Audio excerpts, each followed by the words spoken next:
C'est généralement quand les filles sont très jeunes, avant l'âge de 5 ans, qu'elles acceptent l'idée d'épouser le monstre. On leur apprend à fermer les yeux et au contraire à se livrer à des minauderies, qu'elles soient jolies ou non. C'est cette éducation qui pousse la plus jeune des sœurs à dire, au fond, sa barbe n'est pas si bleue que cela. Cet apprentissage précoce qui demande aux femmes d'être gentilles et finit par se substituer à leur intuition. En ce sens, on leur apprend purement et simplement à se soumettre aux prédateurs. Imaginez une mère louve qui apprendrait à ses petits à être gentils en face d'un furet agressif ou d'un serpent à sonnette. Et donc le mariage fatal a lieu. Quand Barbe-Bleue part en voyage, la jeune épouse ne se rend pas compte que même si on l'exhorte à faire ce qu'elle veut, à une exception près, sa vie est restreinte au contraire.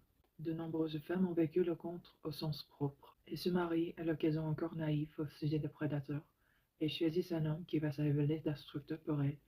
Elles sont déterminées à le soigner par l'amour. On pourrait dire qu'elles sont passées beaucoup de temps à répéter «Sa barbe n'est pas si bleue que ça».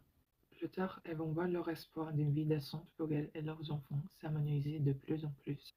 Il faut espérer qu'elles finiront par ouvrir la porte de la pièce où gît tout ce qui a été détruit de leur vie.